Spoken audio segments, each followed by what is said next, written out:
কাশী নগৰী বৰ্তমান বাৰাণসী চহৰৰ অন্তৰ্গত এখন পৌৰাণিক নগৰী।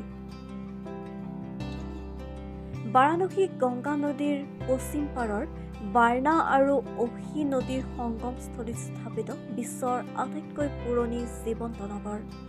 অতীতৰ কাশী আজিৰ বাৰাণসী হিন্দু ধৰ্মৰ পবিত্ৰতাৰ প্ৰতীক। হৰিবংশ পুৰাণৰ মতে কাশী নগৰ স্থাপিত হৈছিল কাশ নামৰ ৰজাই। কিছুমান বিদ্বানৰ মতে বৈদিক যুগৰ আগৰ পৰাই কাশী নগৰ আছিল।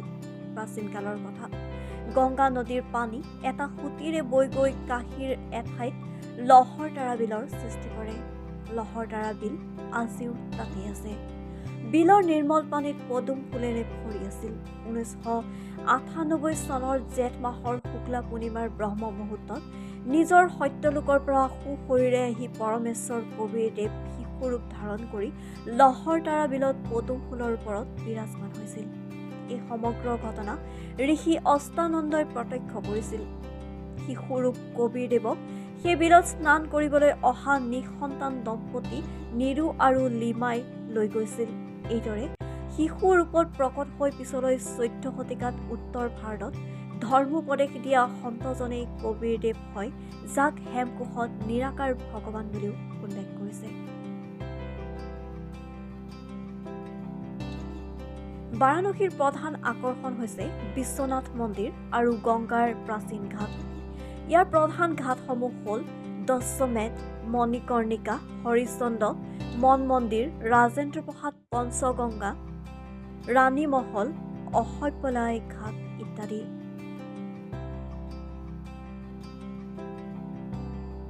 ইন্দোৰৰ মহাৰাণী অহল্যাবাই হোলকৰে 1777 খ্ৰীষ্টাব্দত বৰ্তমানৰ কাশী বিশ্বনাথ মন্দিৰ প্ৰতিষ্ঠা কৰিছিল আৰু পঞ্জাৱ কেশৰী ৰঞ্জিত সিঙে 1839 খ্ৰীষ্টাব্দত মন্দিৰৰ শৃংগবোৰ সোণেৰে আবৃত কৰিছিল।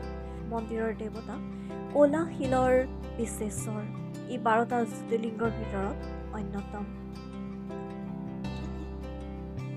বিশ্বনাথ মন্দিৰৰ বিপৰীতে অন্নপূৰ্ণা মন্দিৰ। ইয়াত কাৰ্তিক মাহৰ শুক্ল বদিপথত অন্নকূট উৎসৱ অনুষ্ঠিত হয়।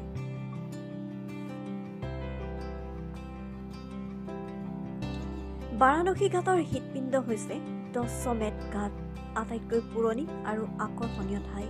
এই ঘাট হিন্দুসকলৰ বাবে পবিত্ৰ স্থান। ইয়াত মূল আকৰ্ষণ হৈছে গংগা আৰতি। কেৱল আৰতি চাবলৈ দেশ বিদেশৰ লোকে দশ্বমেধ ঘাটত ভিৰ কৰা পৰিলক্ষিত হয়। প্ৰতিদিনে গধূলিৰ পিছত ভাৰতৰ 3টা মূল স্থান হৰিদ্বাৰ, ঋষিকেশ আৰু বাৰাণসীত গংগা আৰতি আৰম্ভ হয়। দশ্বমেধ ঘাটৰ দৰে আন এখন ঘাটৰ জনপ্ৰিয় নাম মণিকৰ্ণিকা ঘাট। আচলতে ই এটা শ্মশান। বাৰাণসীৰ অধিকাংশ অন্ত্যেষ্টিক্ৰিয়া এই ঘাটতে হয়। এই ঘাটত আত্মাক দাহ কৰিলে পুনৰ জন্মৰ চক্ৰৰ পৰা মুক্ত হয় বুলি হিন্দুসকলে বিশ্বাস কৰে।